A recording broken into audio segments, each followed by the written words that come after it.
He came out and smoked everybody as badly as you can.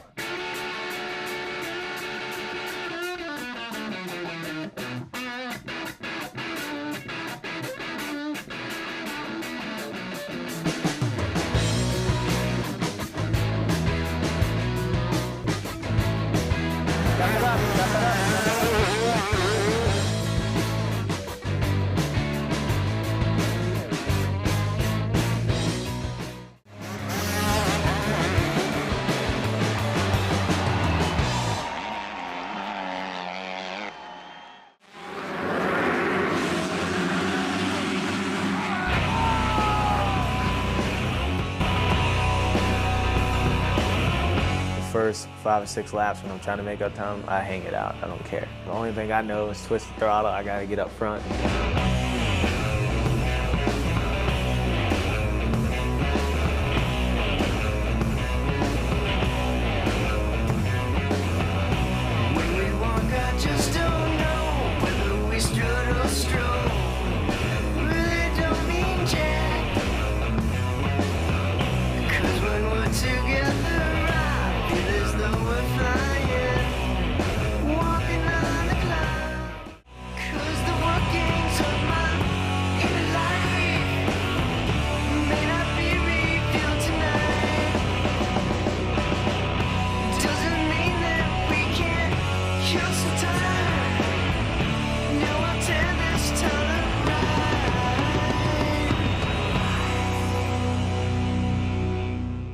For Hurlings, he started this race on the ground, about last, past probably 38, 39 riders or so to win the moto. The fastest man on the planet in the 2000s was James Stewart. The fastest man on the planet in the following decade was likely Jeffrey Hurlings. Not bad company to be in. James went from last to first on a 125 in 2003. Hurlings did it in the Premier class at Ironman in 2017. And now, Chase Sexton has done it at Hangtown.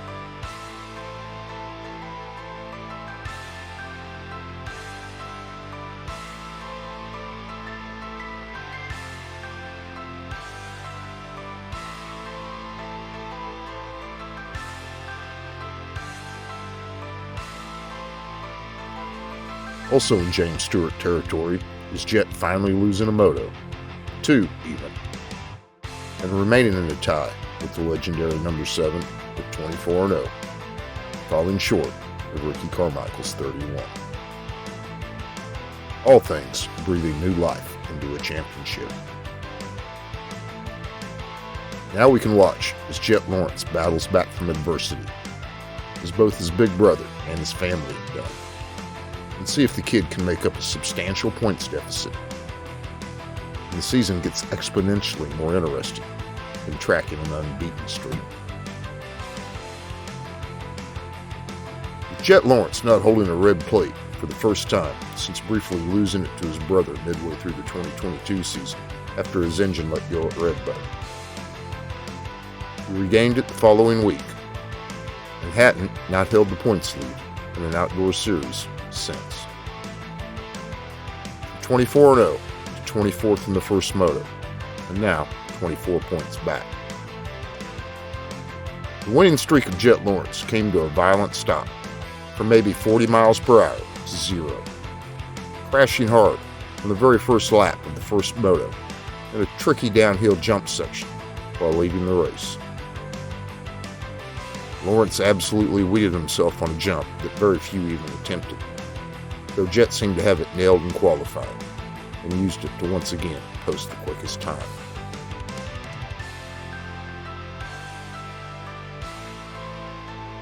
But the track crew had dressed the track, and the lip had changed. It was a big one, and when Lawrence didn't jump back to his feet, it was clear that he was at a minimum a bit banged up.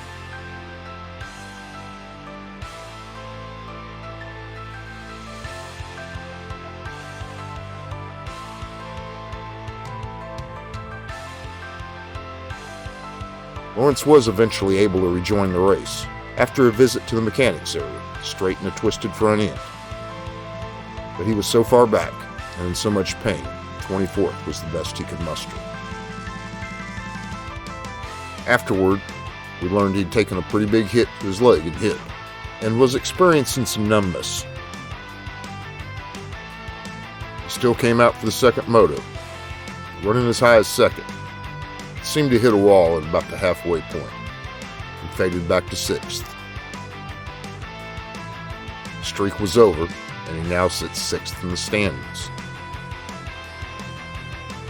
After winning the first moto, Sexton switched it up.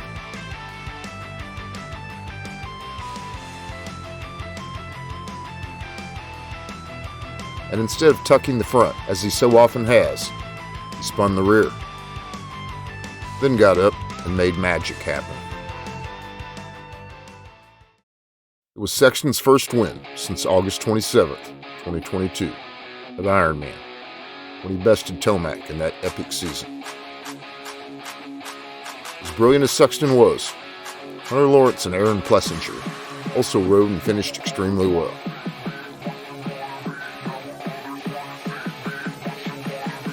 In just a second pro race on a 450, Lawrence led 14 laps and went 2-4 for second overall, for his second big bike podium in as many races. And Aaron, of course, very nearly won that second moto, stymied only by his teammates' superlative charge all the way through the final lap. Thunder Valley Motocross Park in Lakewood, Colorado has been a cornerstone of the Pro Motocross Championship for decades. And this weekend, the track will host a race for the 20th consecutive year, giving it the third longest active streak.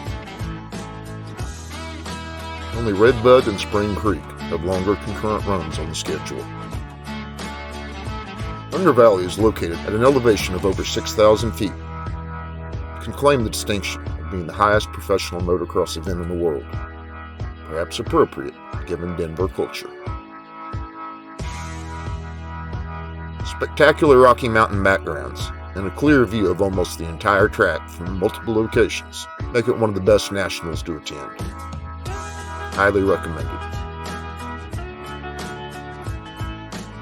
The newer Thunder Valley hosted its first race on a hot day in July of 2005.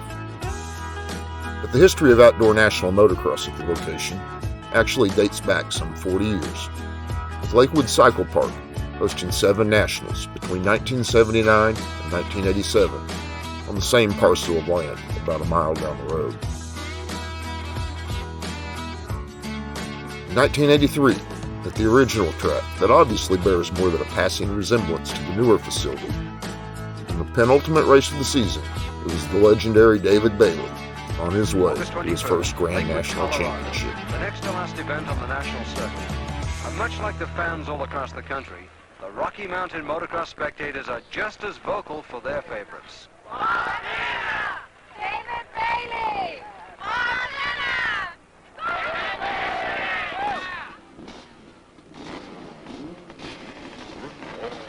A strong performance by Bailey here in Colorado could very well lock up his first 250cc national championship. But first, he'd have to get by Hurricane Hannah, Yamaha's Johnson, and Suzuki's Burnworth. Nothing comes on the silver platter in professional motocross. Going into turn 1, 32 guys in a very big hurry. Taking the whole shot at Suzuki's Burnworth, shadowed by the Honda Hurricane, number 12, Bob Hanna, and the little professor, David Bailey, number 11.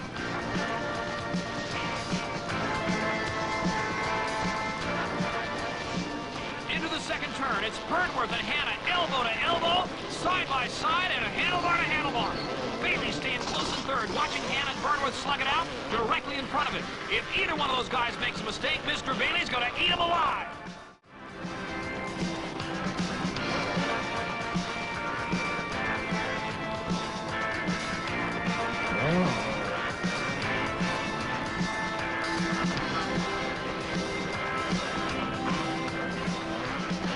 Hanna's down. Bob Hanna's crashed. He looks to be okay, but he's definitely out of this one. A bad break for the Hurricane, but it's just the opening Bailey needed. Hanna walks his bike off the track as the beat goes on. I mean, are we having fun yet? Johnson, number 29, has got first. Bailey second.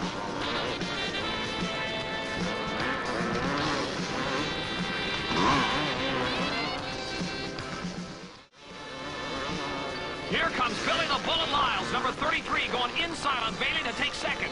This is outrageous. Bailey returns in favor of the next corner. Smokin', Lyles, and Johnson. Bailey's got the lead. Wow, Bailey takes the double Magoo in one jump, lapping a back marker. He is Elgato, Sayonara, Arrivederci. These are the good times. From the inside, hit me from the, on the left side and pushed me out to the outside, and a bunch of riders went by. My heart was doing the hummingbird, and I just didn't want to get in any kind of a crash right in the first lap because the track was extremely slippery and everybody. We asked his dad, world-renowned motocross instructor Gary the Professor Bailey, what advice he'd given his son. Mostly just to stay relaxed, don't take any unnecessary chances, just gather all the points that he can toward the championship. They're lined up for the start of the second 250 moto. All eyes are on number 11, David Bailey. And there they go. Bailey looks to his right to see who got a good start. Bailey's on the inside looking for the hole shot. But it's Johnson, number 29, in the lead, with Bailey right at his tailpipe.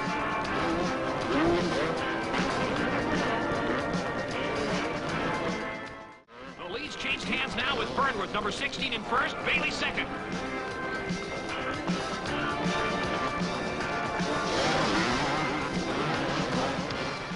And there goes the little professor, already past Burnworth and into first. If he hangs on, this could wrap up his first 250 national title.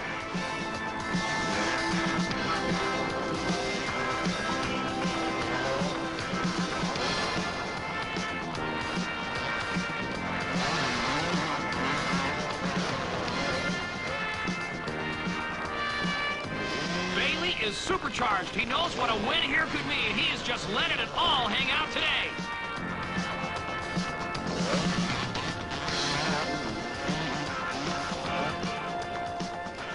Bailey takes the checkered flag for his second first-place finish in Lakewood. What a day for number 11. Is he happy? I mean, is he having fun yet? That first Thunder Valley race, held in 2005, was swept by Ricky Carmichael in a season where he won all but 2 motos. Teams were really struggling to deal with the Colorado altitude and summer heat, especially since most factories were racing 4-strokes outdoors for the first time. Bikes were burbling, fuel was boiling, but, not surprisingly, Ricky Carmichael was winning.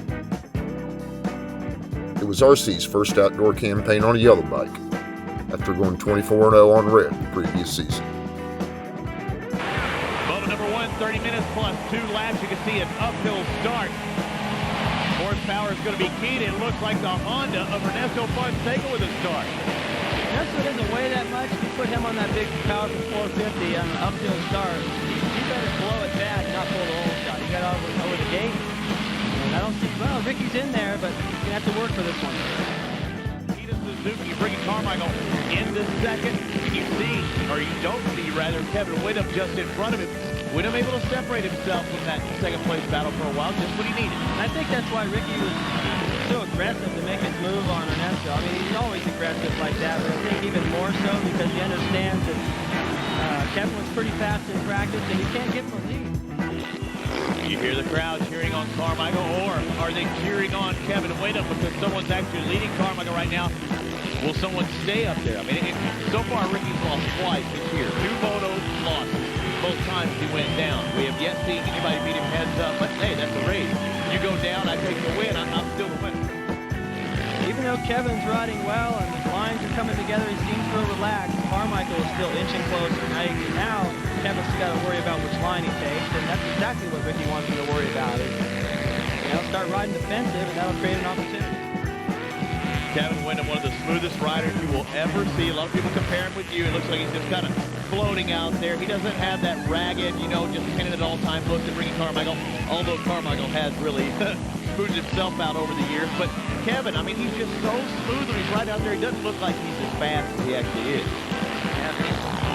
Real deceiving.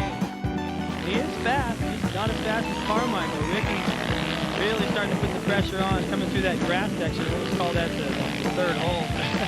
He came down the far inside. He's very aware that Ricky is there, and he's going to have to protect that inside a little bit.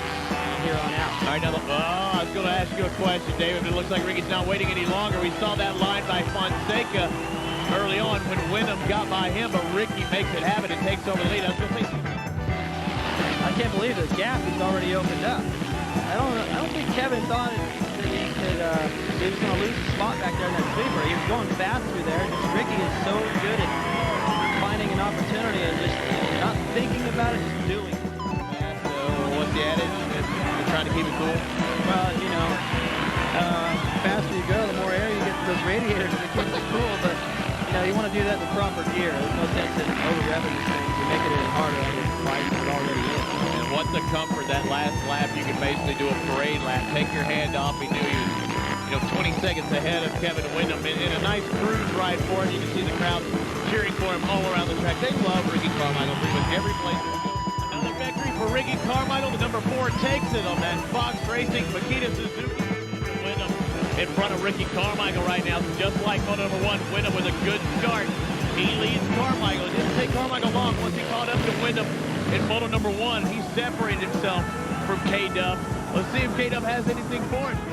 Ricky Carmichael going for 22 consecutive victories. Kevin Wyndham trying to stop that. Gets out of his preferred line there. Now Carmichael all over him going up this uphill. Carmichael keeps it low. A little Carmichael scrub. And he has position, or does he? No, K-Dub holds him off again. But Ricky charges harder down that downhill section. I mean, Kevin wants to be the guy that breaks his streak. Now's his best chance to do so. Only one man who's going to win this championship. Great he's going, that's Ricky Carmichael. Storm is starting to move in too. These guys are probably glad this moto's about over. I don't think these sprinkles. Carmichael this is a habit. I don't even know if this feels special for him anymore like it used to, because it happens every week. In 2008, at the first nighttime national ever held, it was James Stewart, sweeping both motos in his own perfect season. And last season, of course, Jett Lawrence swept both motos on his way to a perfect record. Lakewood has also been the scene of not 1 or 2, but 3 infamous season-ending crashes.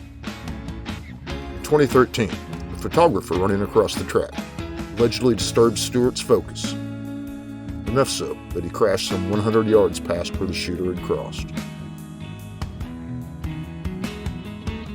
The 2015 race at Thunder Valley is best remembered as an event where one of the most mercurial streaks we'd seen came to an abrupt and painful stop. Elmack won the first 5 motos to sweep the season's first 2 weekends before being injured at his hometown race. Eli was ahead by 14 seconds during the second moto when he hit a rut and flew over the handlebars.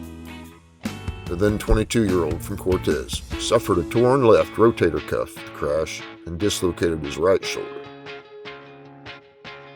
Eli Tomac missed the remainder of the season. And in 2016, it was the swan song for Ryan Dungey after he crashed in the early going of the second moto and broke his frickin' neck. Luckily, in a relatively small way. But Dungey's retirement was immediately imminent.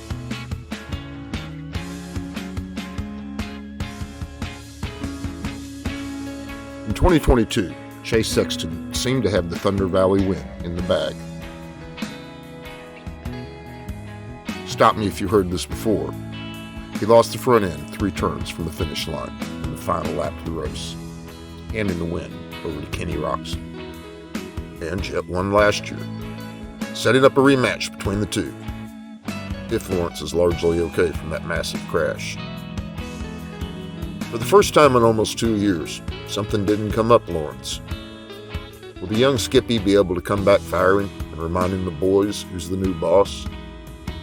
Or does he remain banged up, a wounded warrior, biding his time as the season wears on? Sexton's first win in over a year outdoors give him the spring in his step he didn't quite have in the closing rounds of last year? Can Plessinger and Anderson collect confidence from quite solid Hangtown results? Place your bets. We'll see you on Saturday. New possibilities and questions. The beat the hell out of a never-ending win streak.